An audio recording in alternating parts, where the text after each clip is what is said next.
Hi everybody. Hormones, male hormone होते हैं और फीमेल हार्मोन्स होते हैं।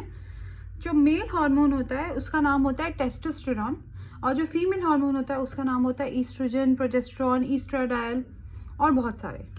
सो टेस्टोस्टेरॉन अगर मात्रा में बढ़ जाए तो वो क्या करता है, उसकी वजह से बैडनेस आती है। बैडनेस मतलब गंजापन। तो उसके दो पैटर्न्स होते हैं। एक तो मेल पैटर्न होता है। मेल पैटर्न में अगर टेस्टोस्टेरॉन की वजह से अगर कुछ हुआ है तो मेल पैटर्न में क्या होगा, यहाँ के बाल और यहाँ के बाल मेनली मेल्स के जाते हैं, and that's why we call that androgenetic alopecia. Andro मतलब मेल हार्मोन। मेल हार्मोन मेन क्या होता है, टेस्टोस्टेरॉन होता है। वो क्या करता है, आपका जो हेयर की जो साइकिल है उसको तेज कर देता है, उसको झड़ने के लिए तैयार कर देता है जल्दी। लाइक अगर उसको 14 दिन में गिरना था तो वो 2 दिन हो गया। और ये होता कब है, when testosterone is increased in your body. अब रही फीमेल्स में बात। फीमेल्स में अगर टेस्टोस्टेरॉन बढ़ जाए तो क्या इफेक्ट्स आते हैं।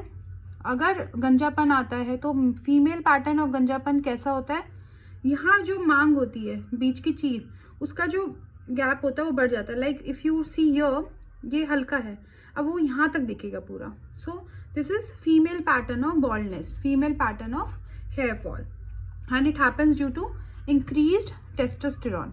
अभी और क्या क्या इफेक्ट्स आएंगे अगर टेस्टोस्टेरॉन बढ़ा हुआ है तो, सबसे पहले यहाँ पे बाल आने शुरू हो जाएंगे फीमेल्स के, पीरियड्स इरेगुलर हो जाएंगे, और एक कंडीशन होती है पॉलीसिस्टिक ओवेरियन डिजीज, जिसमें ओवरीज में जो फॉलिकल्स हैं वो बहुत ज़्यादा बनने लग जाते हैं। उसमें भी टेस्टोस्टेरॉन बढ़ा हुआ होता है, उसमें भी सेम एलोपेशिया हो सकता है। तो जब फीमेल्स में एलोपेशिया होता है तो आपको ध्यान रखना है कि आप पहले जो सोर्स है, किस वजह से हार्मोनल इम्बैलेंस है, उसको भी ठीक करें।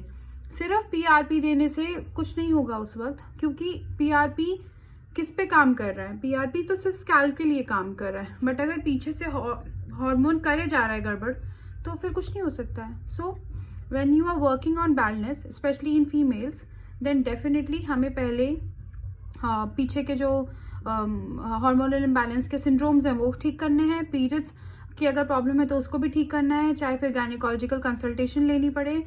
थायराइड का प्रॉब्लम है तो थायराइड ठीक करना है, और साथ में फिर टेस्टोस्टेरॉन लेवल्स को मैनेज करना है।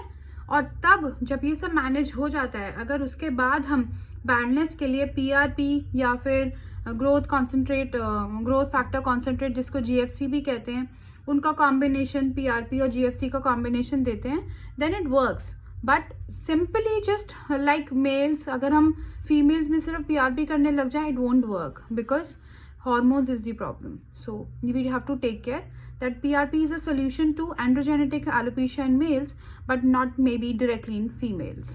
Yeah.